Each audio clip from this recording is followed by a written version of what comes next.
1990 के दशक की शुरुआत में एक छोटे से स्कूल में अर्जुन नाम के एक युवा लड़के ने पहले प्यार की मिठास की खोज की। वह मीरा थी, एक खुशमिजाज लड़की जो अपनी हंसी से किसी भी कमरे को रोशन कर सकती थी। अर्जुन के लिए जीवन अचानक एक कैनवास बन गया था और मीरा प्रेरणा थी। उनकी दोस्ती छोटे छोटे पलों में खिली। जिस तरह से मीरा ने उसका ज्यामिति बॉक्स उधार लिया, मुस्कुराओ कलाकार जैसे नोट छोड़े, या जब वे बारिश से भीगे हुए खेल के मैदान में दौड़े तो उनकी हंसी बारिश की बूंदों के साथ घुल मिल गई। लेकिन जीवन ने कुछ और ही योजना बनाई थी। मीरा के पिता का दूसरे शहर में तबादला हो गया। उसके आखिरी दिन अर्जुन गेट के पास खड़ा था, उसे अलविदा कहते हुए देख रहा था। अर्जुन के हाथ में एक उपहार था, मीरा के मुस्कुराते चेहरे का एक स्केच। यह अर्जुन का मौन स्वीकारोक्ति था जिसे मीरा ने अपने दिल के करीब रखा। 7 साल बाद अर्जुन, जो अब एक आत्मविश्वासी डिजाइनर है, एक शादी में एक जानी पहचानी हंसी की ओर आकर्षित हुआ।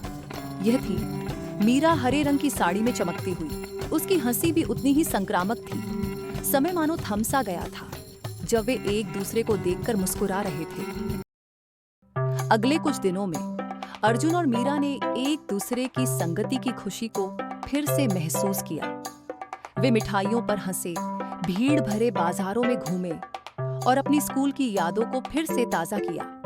एक दुकान पर अर्जुन मीरा से अपनी नजरें नहीं हटा पा रहा था जब वह चूड़ियां पहनने की कोशिश कर रही थी। मीरा ने आईने में से अर्जुन की नजर को देखा और शर्मीली मुस्कान के साथ दूसरी तरफ देखते हुए शर्मा गई।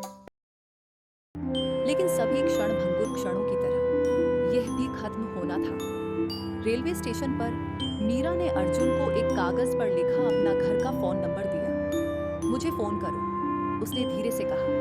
जैसे ही ट्रेन चली, उनकी आंखें एक दूसरे पर टिकी रहीं, जितना हो सके उस पल को थामे हुए। घर लौटने के बाद अर्जुन छत पर खड़ा था और उसने मीरा का नंबर ऐसे थामे रखा जैसे कि वह उसकी जिंदगी की रेखा हो। लेकिन किस्मत को कुछ और ही मंजूर था। हवा कागज को उड़ा ले गई और उसके साथ ही फिर से जुड़ने की उसकी उम्मीद भी। बस यादें ही रह गईं। कुछ प्रेम कहानियां बिना सुखद अंत के समाप्त हो जाती हैं, लेकिन जीवन भर के लिए हमारे साथ सुखद यादें छोड़ जाती हैं।